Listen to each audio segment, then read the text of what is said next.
Boston. She has volunteered to have the proceeds from her CDs go to Doctors Without Borders. So there are some CDs right next to the Doctors Without Borders box. They're selling for $10, and the proceeds will all go to the organization. Okay. Next up, we have Karen Hirschfeld from the, who is the director of the Darfur Survival Campaign, which is part of Physicians for Human Rights. Karen and this campaign have been very active in mobilizing both health professionals, students, and members of the general public to urge press and politicians to act to help this movement. Karen is also a member of the Massachusetts Coalition to Save Darfur.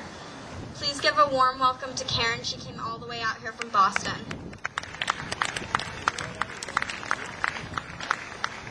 Thank you, Rachel, and good afternoon to the folks in Worcester. Thank you so much for coming out on this full summer afternoon.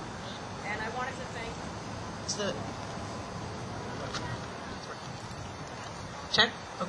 I wanted to thank Congressman McGovern, who's been a tireless advocate for the people of Darfur.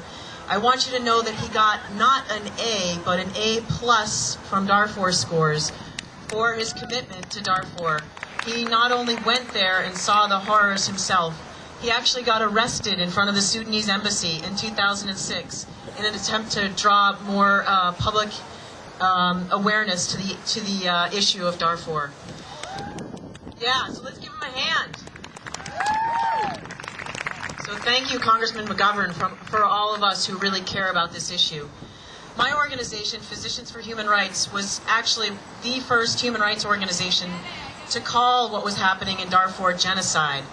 We went there in 2004, 2005, and we heard the now all too familiar horror stories of villages burned to the ground, of men killed, of women raped in front of their families, of people chased out to barely survive in a desert where it gets to be 130 degrees with no potable water and sandstorms and just horrific conditions. And I myself was there in April, which sadly coincided with now the 5th anniversary of this first genocide of the 21st century. And I met women who are not only still dealing with the wounds of what happened 4 or 5 years ago, but they still face this horrible choice every day. Do they go send their husbands out to get firewood knowing that they will be killed? Or do they leave knowing that they might be raped again? So what do we owe these women? At the very least, we owe them protection. We owe them a full peacekeeping force that can protect them when they leave the camps to get this firewood, which they need to cook the food to feed their families. And then we owe them a real peace agreement so that they can return to their homes and rebuild their shattered lives. I'm always confused when people say to me, why do you care about what's happening in a place so far away when we have so many problems here, the economy, the price of gas and the Iraq War. And to that I say, how can you not care about what's happening? You have a defenseless people who's being exterminated by their own government because of the perceived color of their skin and the languages that they speak. How can we not care? And then finally, genocide is not a political issue. I know that both the candidates have actively pledged to make this a primary topic of their campaign and their agenda if and when they get into the White House. So I urge you to call on them to keep their promise, to tell them that you refuse to see this genocide go on any longer. So whether you're Republican or Democrat or Libertarian or Independent, please contact your candidate and tell them that Darfur is important. And finally, next weekend is the beginning of the Olympics. And as you know, and as has been said, China is putting on a happy face to the world while they are funding the genocide in Darfur. 70% of Sudan's oil goes to China, and 80 to 90% of the money from oil sales go to fund the military, which is perpetrating this genocide.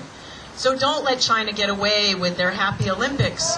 call the Olympic sponsors, it's Staples, it's Visa, it's Coke, it's Microsoft, and tell them that you don't want their advertising dollars to support genocide. You don't want to be a part of this. Turn off the commercials during the Olympics. Go to Dream for Darfur and see what they want you to do. Dreamfordarfur.org has some great plans for the Olympics. Mia Farrow is going to be broadcasting from refugee camps in Chad during the Olympics. So please don't just idly sit by and don't just think of the Olympics as a sporting event. It's not. It's deeply political. And China should not be just, left to portray their shiny image.